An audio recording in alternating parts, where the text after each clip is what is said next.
Hello, beautiful people. Thanks for stopping by. My name is Janine and I'm an upholsterer. And today I'd like to show you how I cut this out of vinyl and sewed it all together, including this double stitch or French seam, whatever you want to call it. If you're interested in how I pattern this from scratch, I'll put a link to that video in the description.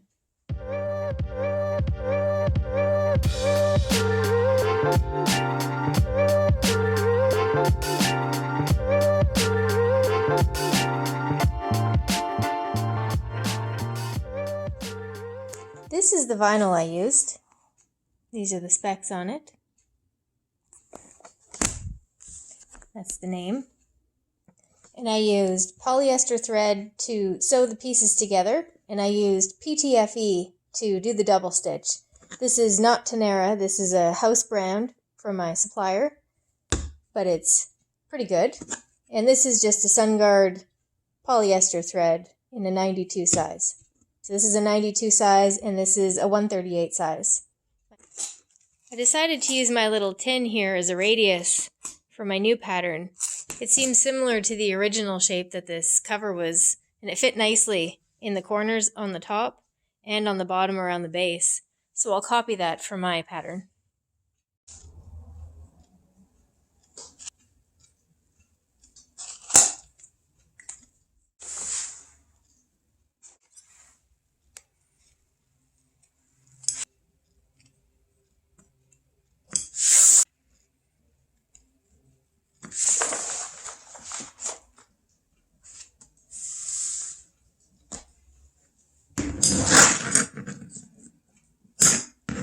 So I made a notch here, the center at the back.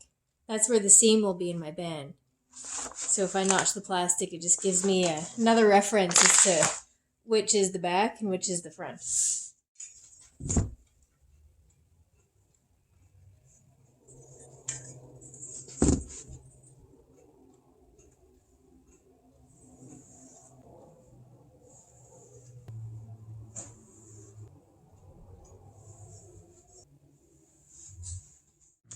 Because my band is straight up and down, I'm just building this one based on measurements. So I know that I need roughly this full length of material and about 8.5 inches to have enough seam allowance to sew it and enough wraparound that I can staple it on the bottom of the cushion.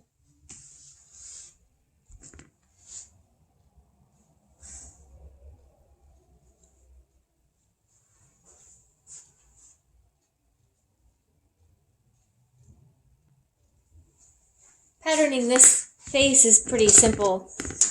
I plan on just drawing these straight lines with my straight edge. And I'll probably use my radius here to draw the corners again instead of eyeballing them, instead of doing this. So I'll just plunk this on and radius this.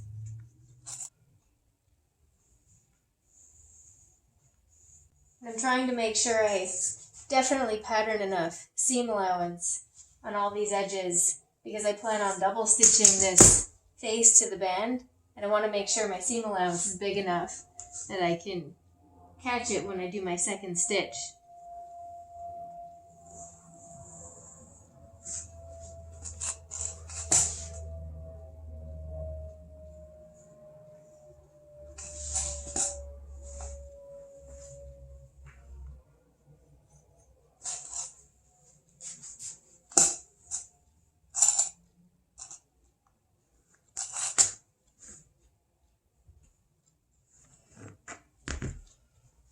And one of the more important things is I need to make sure I locate the center at the back. Mostly because this isn't square. If this was square, it wouldn't really matter. I could just pick which side I wanted to be the back. But because this is, not dimensionally perfect, I need to make sure that the back that I patterned stays the back. So that's all there is to my pattern for this one cushion. One face, one band.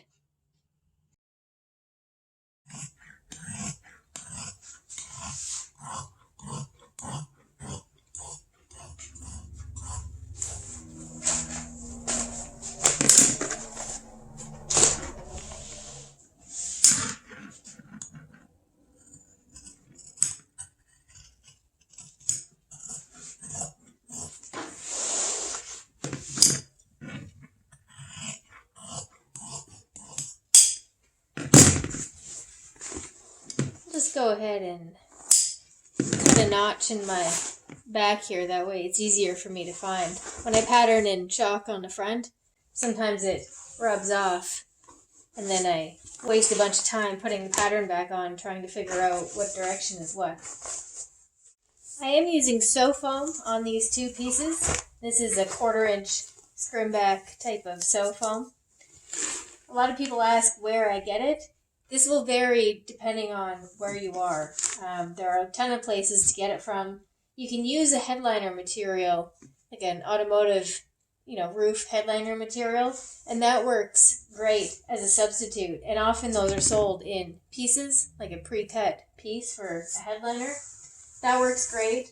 Or if you're, needing a huge amount, you can buy a full roll of this stuff. It's generally not cheap where I am, so if you can find it for a deal, good on you.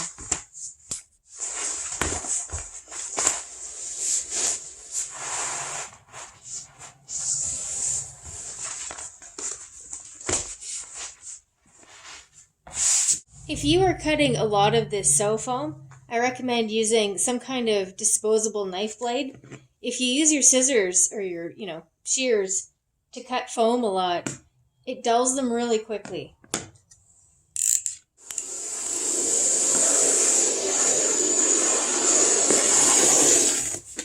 Also, if you're wondering, my table surface is an 1/8 inch, I think it's 1/8 inch, ABS plastic material. So I can use a knife blade on it.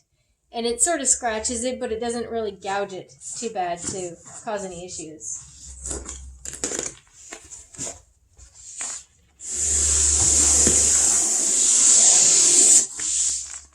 I also cut the sew foam a little bit oversized because sometimes when I'm sewing something like a piece of vinyl down to the sew foam, it'll shift and it gives me a little bit of wiggle room. I generally don't use glue.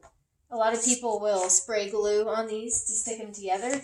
I don't. I think it's a waste of time, it's a waste of materials, and sometimes when it bunches up when you're sewing it or when you're installing it, those wrinkles get kind of imprinted in the foam, and they don't always disappear. Most of the time they do, but not always. And I don't really like breathing it in either. Now my pieces are ready to sew.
always use a backer on my double stitch or French seam.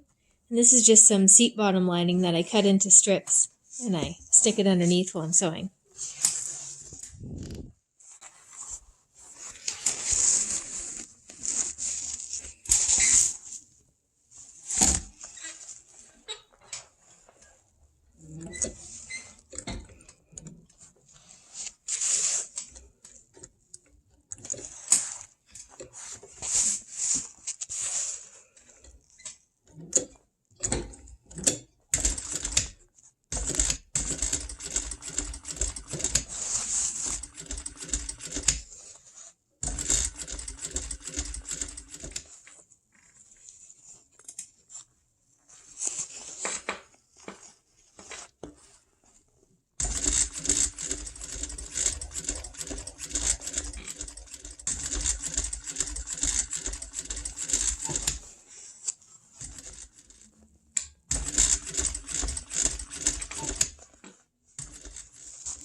My goal is to bring this stitch and have it be a normal distance away from this stitch, so it looks like a continuous stitch, and I tie these threads in a knot on the back so I don't need to back stitch it.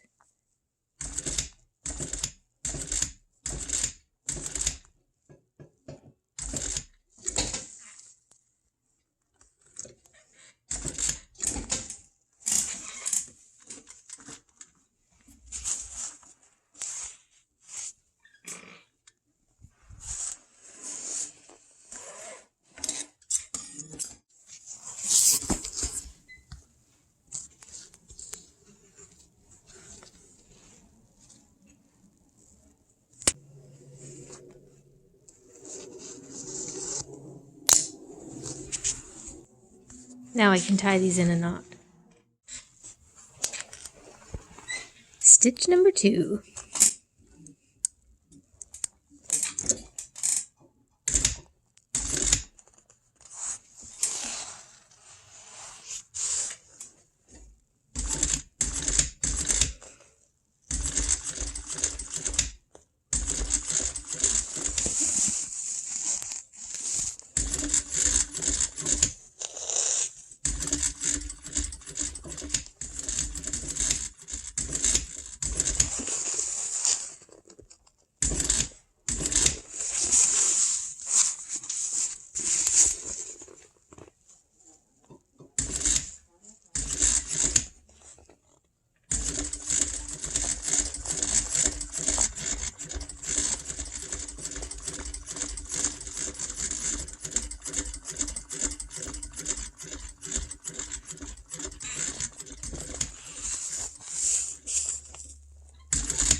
There it is, all done, with my shadow.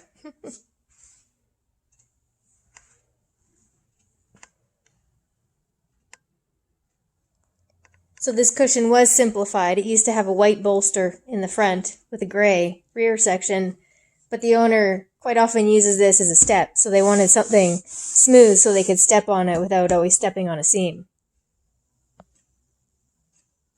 So I think they'll be happy. Thanks for watching.